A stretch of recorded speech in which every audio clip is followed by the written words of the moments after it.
Muy buenas noches, un gusto saludarles ya en el día lunes 5 de octubre de 2020. Qué bueno que están en sintonía de Noticiero Hechos. Gracias por estar ahí con nosotros.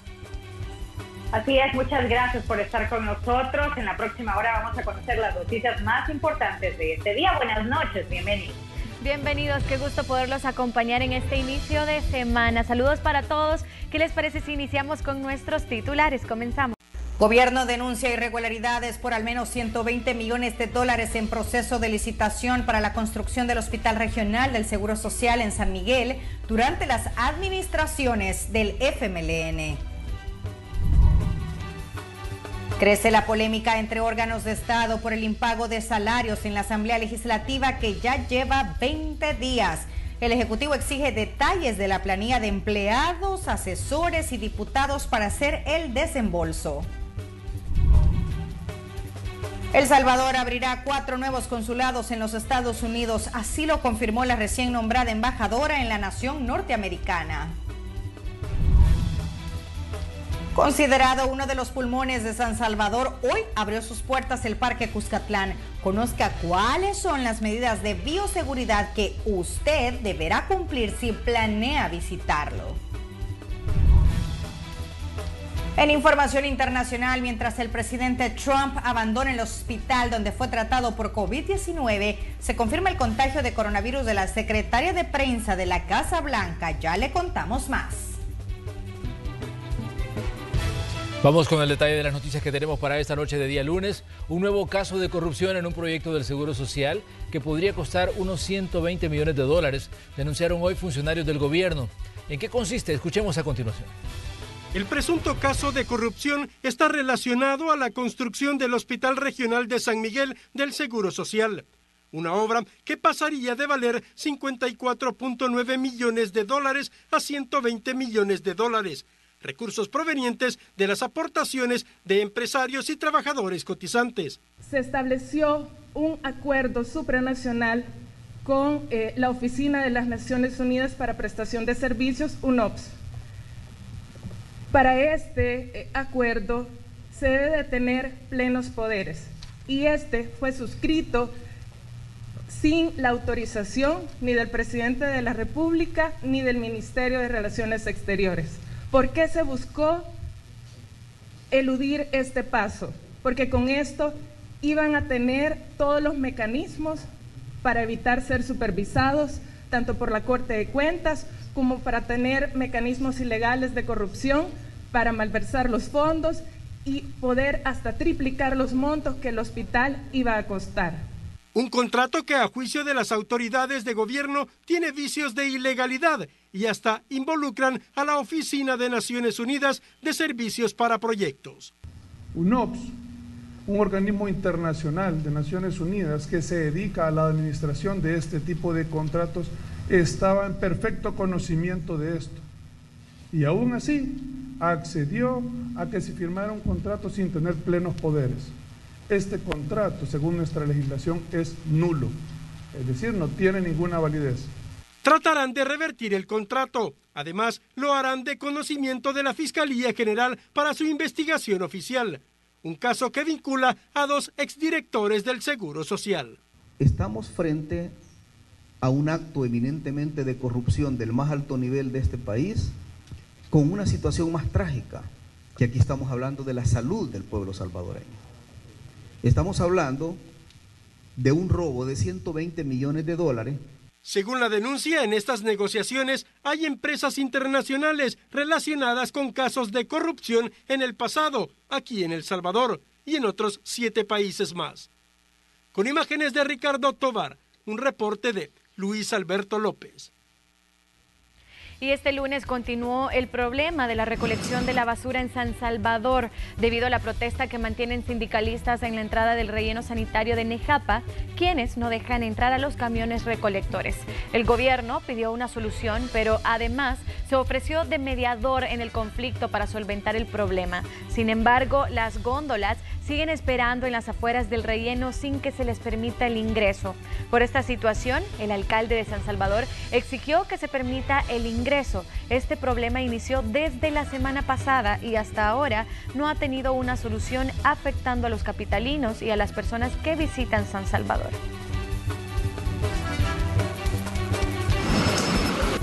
El embajador de Estados Unidos se refirió al nombramiento de Milena Mayorga como representante diplomática por parte de El Salvador en la nación norteamericana. Ante las críticas que recibe la designación de Milena Mayorga por su reciente nombramiento como representante diplomática de El Salvador en Estados Unidos, el embajador de dicho país, acreditado en El Salvador, Ronald Johnson, dice que son innecesarios los señalamientos y que no ve problemas en el recibimiento que tendrá por los sectores de la sociedad estadounidense.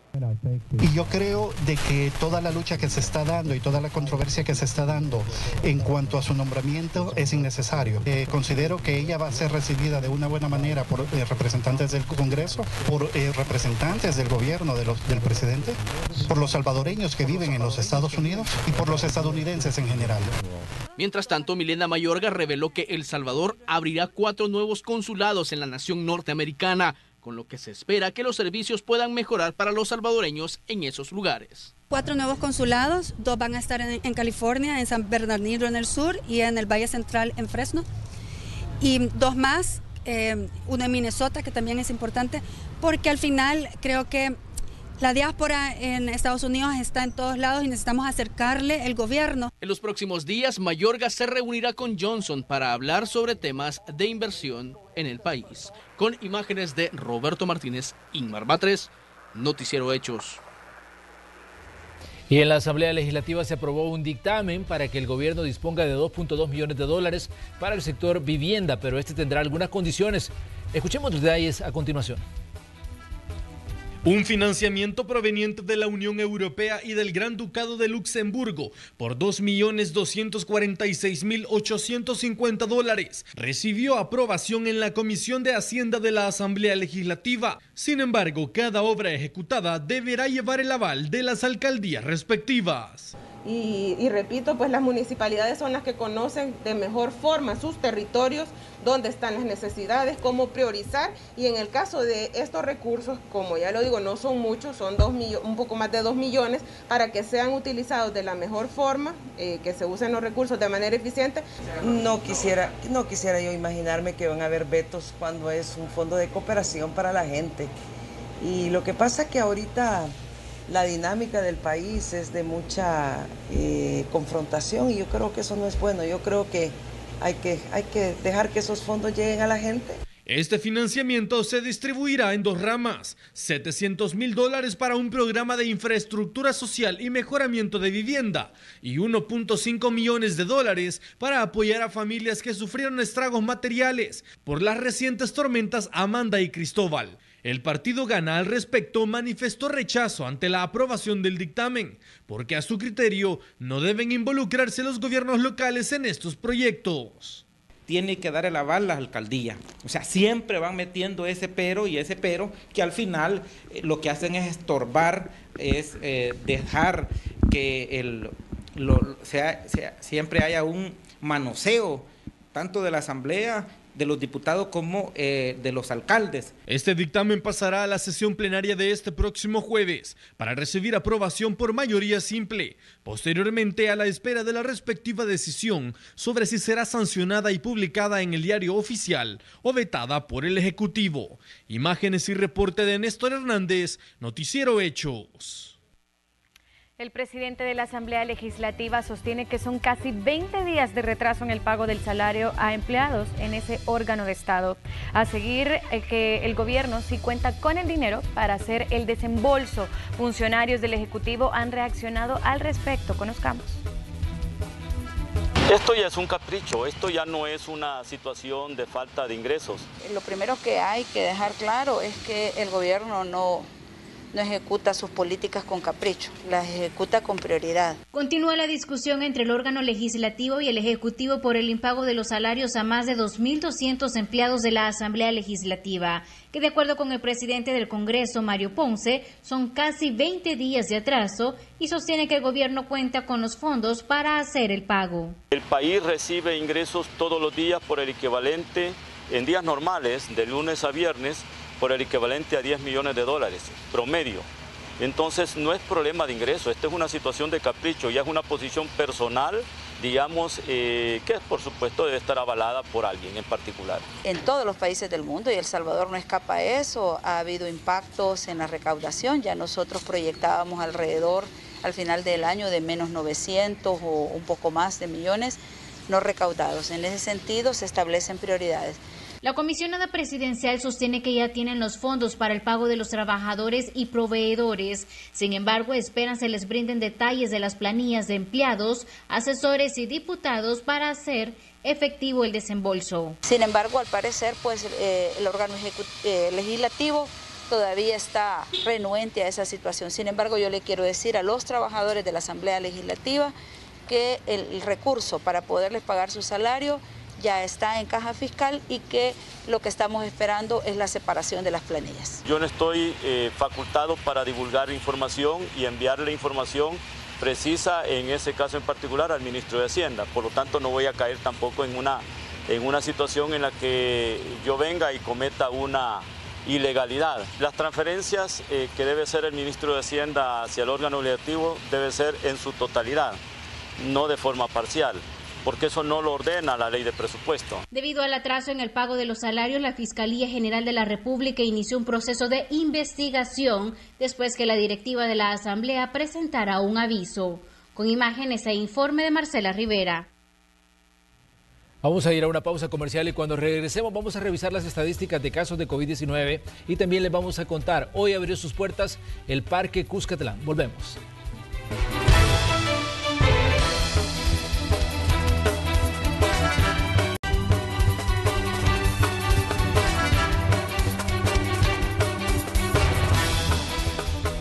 Revisamos las estadísticas de casos de COVID-19 en El Salvador. Ahí tenemos los datos, 29.539 casos confirmados desde que comenzó la pandemia allá por marzo a lo que vamos del mes de octubre.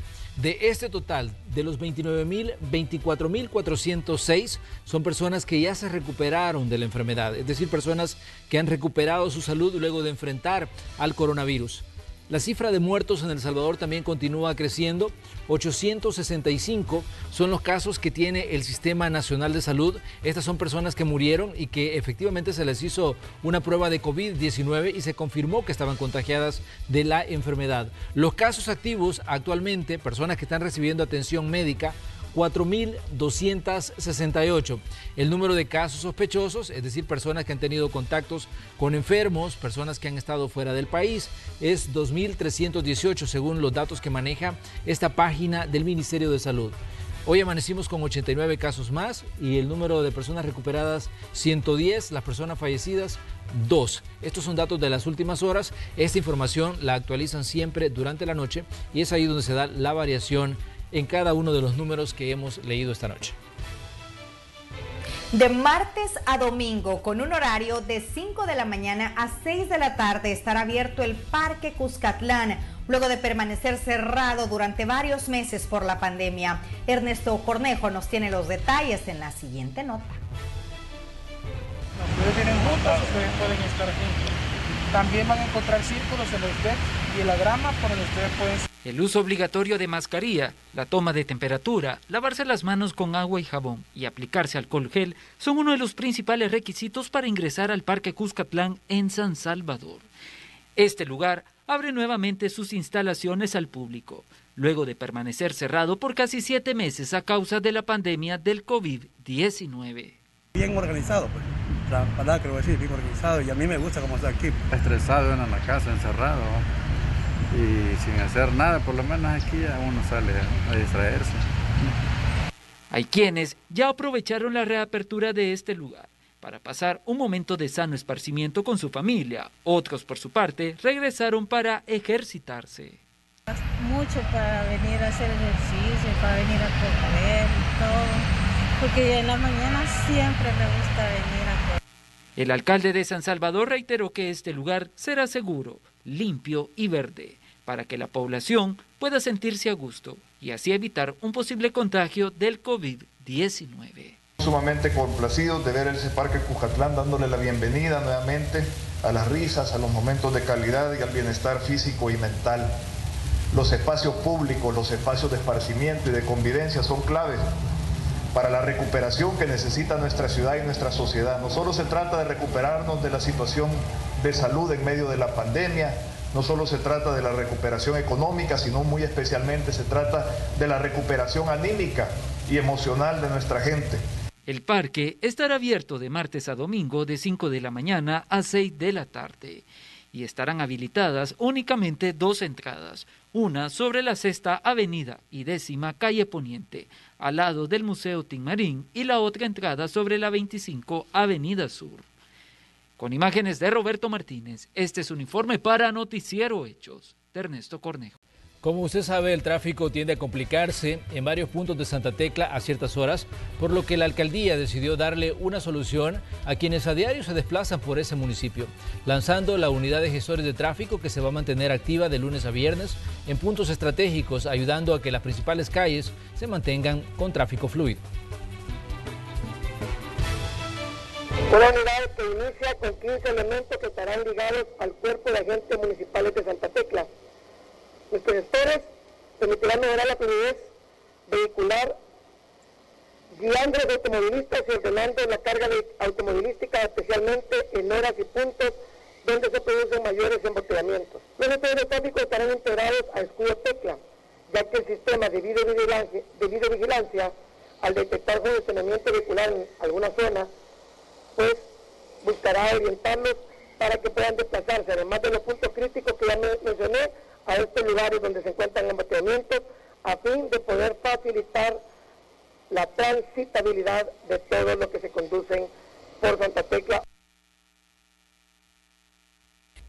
Un préstamo y otra donación que superan los 26 millones de dólares del banco KfW del gobierno de Alemania están en riesgo de perderse. Así lo aseguró el ministro de Obras Públicas.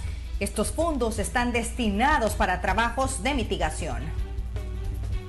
Una vez más, las lluvias de las últimas horas demuestran lo vulnerable que es nuestro país tras registrarse inundaciones en calles, viviendas, deslizamientos de tierra y desbordamiento de quebradas y ríos. Un préstamo y otra donación que suman los 26.14 millones de dólares provenientes del programa KfW de Alemania podrían ayudar a intervenir estos estragos, pero la falta de su rectificación en la Asamblea Legislativa pone en riesgo estos fondos.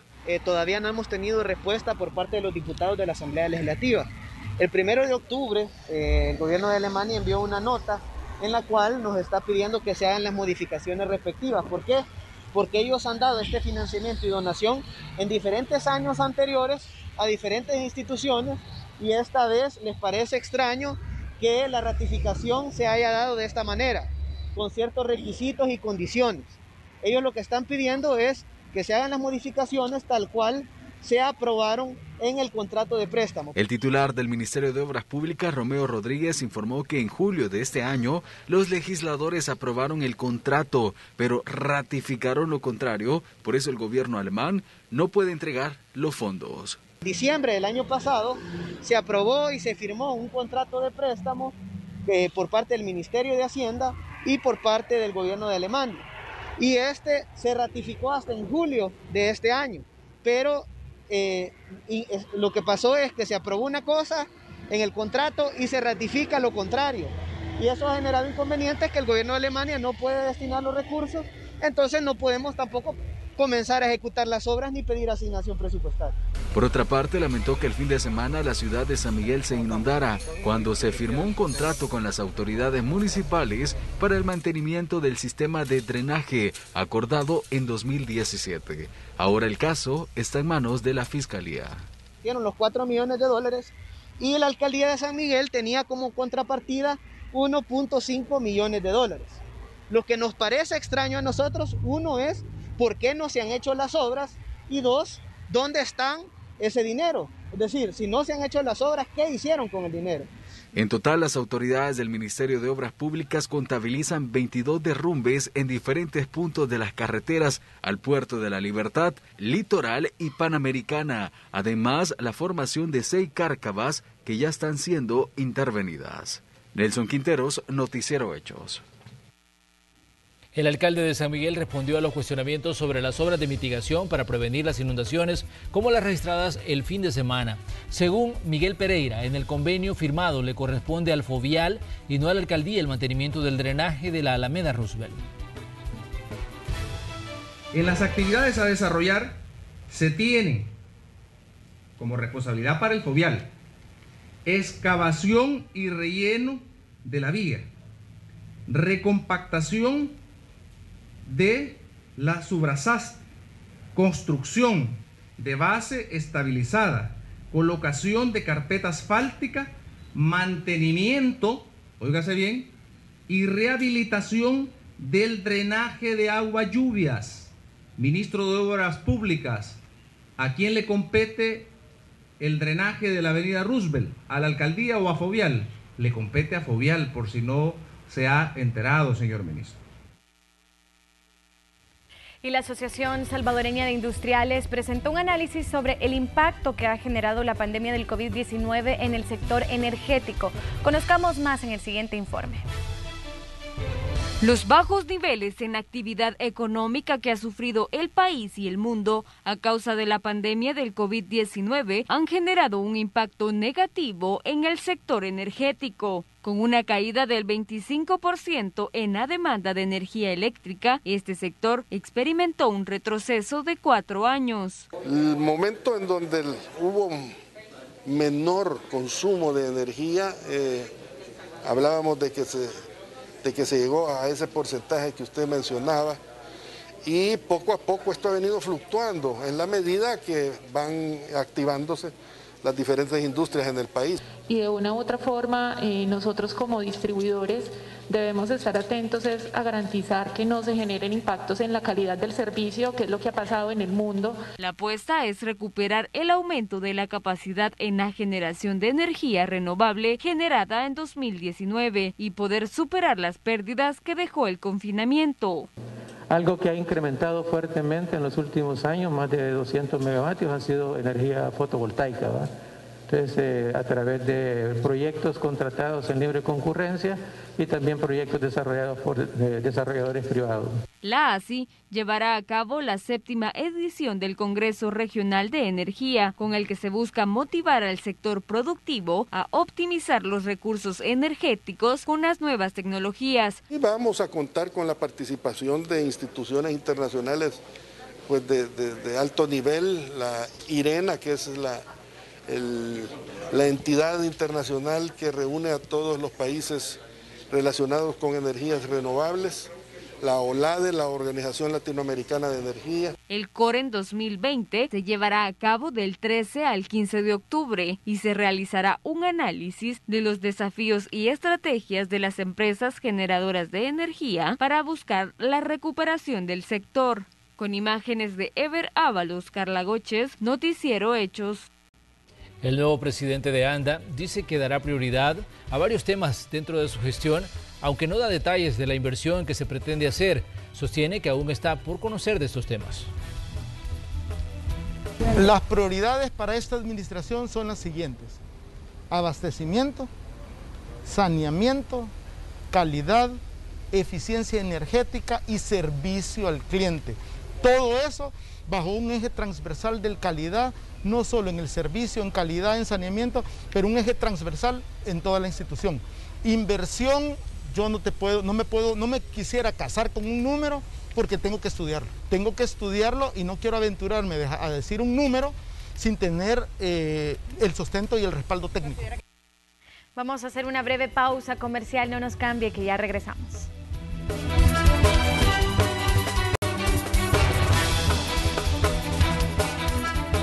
Vamos a continuar con más en Noticiero Hechos. La producción de coco enano está ganando terreno en Nueva Concepción, ahí en Chalatenango. Todo esto es parte de las iniciativas enfocadas en la diversificación agrícola ante la caída de precios que experimentan cultivos tradicionales. Nos cuenta más el periodista Julio Guevara en Hechos del Agro. Los machetes deben estar afilados para esta actividad. El oficio que a decenas de hombres los tiene ganándose la vida honradamente en el Cantón Santa Rosa de Nueva Concepción, Chalatenango. En estas tierras se están cosechando miles de cocos. Para saber que el coco esté bueno, lo vamos por el sonido. Porque el que está bueno se oye como sólido y el que está tierno se oye hueco.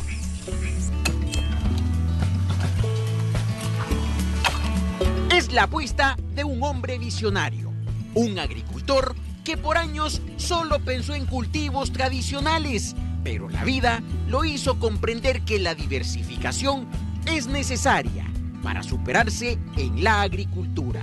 Hablamos de Jorge Quijada. Tiene 46 años de edad y decidió cultivar coco, dejando atrás la siembra de granos básicos. Bueno, el coco después de la siembra, ya a los 2 años comienza a echar las flores, pero ya a producir comienza a los 3 años, comienza a producir. Es un coco enano que tenemos, un coco verde enano, así es que ya a los 3 años comienza a producir ese coco. Comenzó con poquito y gracias al Todopoderoso le fue bien, así que decidió reemplazar sus siembras. Ahora tiene más de 15 manzanas de tierra con esta fruta. La cortan a buena mañana. Luego con esta herramienta, de manera ingeniosa, le quitan la cáscara.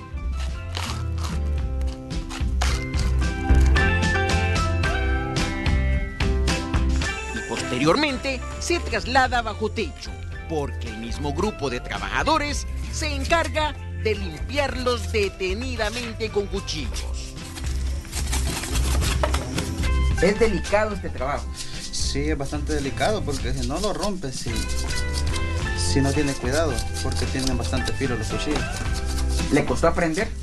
Un poquito, no cuesta mucho. Siempre y cuando agarres la práctica con el cuchillo, de ahí para allá todo eso. Es interesante ver el trabajo que aquí se hace a diario. En cada jornada se deben preparar aproximadamente 400 unidades. El punto final es la colocación de la marca creada por don Jorge y uno de sus hijos. Esta fruta actualmente es llevada a mercados de pueblo y a una reconocida cadena de supermercados. ¿Qué tan complicado es el cultivo de coco? No es tan complicado, lo necesario es tener suficiente agua en el verano que tiene que tener riego el coco y un buen drenaje en el invierno para que no se le entretenga pozas de agua. Desde lo alto es hermoso ver estas propiedades, tierras que estuvieron a punto de morir agrícolamente hablando, pero gracias a la idea de diversificar es todo lo contrario. Don Jorge se convirtió en un reconocido productor de cocos en la zona norte de El Salvador y en un importante generador de empleo local. Con imágenes de Eric Alfaro, Julio Guevara, Hechos del Agro. Sin dudas, la pandemia del COVID-19 también ha impactado en economías pequeñas de municipios con menos recursos. Sin embargo, algunos comerciantes buscan levantarse de nuevo. La pandemia afectó a estas mujeres del municipio de Nejapa, no solo en su salud, sino también en su pequeña economía. Fuentes de ingresos para la familia. Todo el mundo tenía miedo de contagiarse, ¿verdad? Cuando todos se dieron cuenta de que en mi casa habían ya personas con COVID-19, pues ya la gente comenzó a alejarse. Ya la gente tenía miedo de llegar, ya en fin, las ventas bajaron de un solo, pues, porque acuérdense, imagínense de que yo vendía casi 40, 50 dólares de tortilla, llegué a vender $3 de tortilla y hasta la vez, pues, está costando nivelarse. Prácticamente quebró porque, o sea, yo vendo en mi casa, ¿verdad? Pero como eso de que ya no podíamos salir, nos enfermamos, o sea, todo esto se nos vino abajo. Nejapa Mujer es un programa de la municipalidad que busca reactivar los negocios de 51 beneficiarias, con capital semilla, herramientas, equipo y materia prima, con una inversión de más de $17,000. La economía de nuestro país usualmente la mueven los microemprendedores y yo creo que en ese sentido, en este caso, a través de la apuesta Nejapa Mujer, 51 mujeres de nuestro municipio pues puedan recobrar sus medios de vida y y aliviar la situación económica que atraviesa la mayoría de hogares nejapenses. Programas similares a otros sectores de la pequeña actividad económica se apoyarán, según las autoridades del municipio de Nejapa. Con imágenes de Ricardo Tovar, un reporte de Luis Alberto López. El ministro de Gobernación, Mario Durán, entregó paquetes alimenticios a vendedores por cuenta propia de la calle Arce, esto en San Salvador. Recordemos que este sector fue uno de los más golpeados por la pandemia de COVID-19.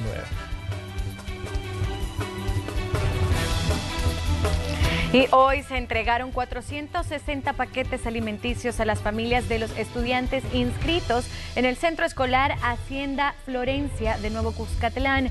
La ministra Carla Ananía de Varela verificó las entregas de esta segunda fase, con la que se van a beneficiar un total de 315,000 estudiantes matriculados en centros educativos de 83 municipios con índices de pobreza y desnutrición.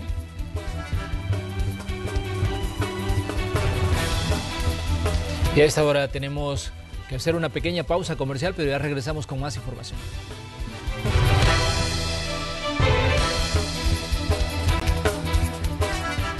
El presidente de los Estados Unidos, Donald Trump, abandona el hospital y regresa a la Casa Blanca. Los detalles de esta y otras noticias del mundo en el siguiente resumen. El presidente de Estados Unidos, Donald Trump, abandonó hoy el hospital donde se encontraba internado desde el viernes para ser tratado por COVID-19. Más temprano tuiteó: saldré del magnífico hospital Walter Reed, me siento realmente bien, no le tengo miedo al COVID, no dejen que les domine sus vidas. Hemos desarrollado bajo el gobierno de Trump magníficos medicamentos y conocimientos, me siento mejor de lo que me sentía hace 20 años. Sobre la primera dama se conoció que se siente bien y continuará reposando en la Casa Blanca. La salida de Trump del hospital se dio el mismo día que la secretaria de prensa de la Casa Blanca comunicó que dio positivo a la prueba y agregó que comenzaría la cuarentena, pero continuará trabajando de forma remota. París decretó estado de alerta máxima por el avance del COVID-19, lo que conlleva el cierre de todos sus bares, pero sus restaurantes, teatros y museos podrán permanecer abiertos siempre y cuando respeten las nuevas medidas sanitarias. París lleva varios días superando los 250 contagios por cada 100,000 habitantes y también ha rebasado el 30% de ocupación de camas UCI. La capital francesa se suma a Nueva York, que cierra los colegios y negocios de 9 barrios, y Madrid en endurecer medidas por la pandemia. Alemania, el Reino Unido y Portugal también se enfrentan a un aumento de casos por la segunda ola. 4 días después de entrar de forma ilegal a territorio guatemalteco en una caravana de migrantes que busca llegar a los Estados Unidos, más de 3,000 hondureños han sido retornados a su país, mientras otros grupos continúan su trayecto hacia la frontera con México.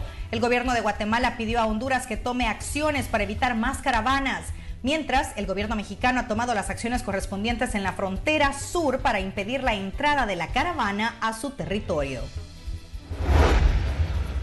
2 científicos estadounidenses y uno de origen británico ganaron el Premio Nobel de Medicina 2020 por su trabajo en la identificación del virus de la hepatitis C que causa cirrosis y cáncer de hígado, anunció el organismo encargado de entregar los galardones.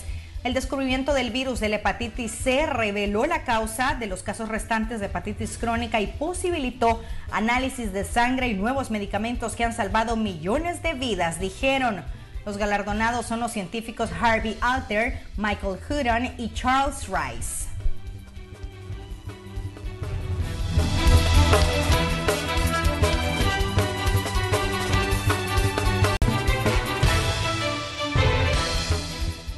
Bien, a esta hora tenemos reporte de un accidente de tránsito que ha dejado una persona fallecida. Esto ha ocurrido en el kilómetro 5 de la carretera Troncal del Norte. Es un motociclista el que perdió el control precisamente pues de la motocicleta en la que viajaban y chocó contra un separador y esto le ha costado la vida.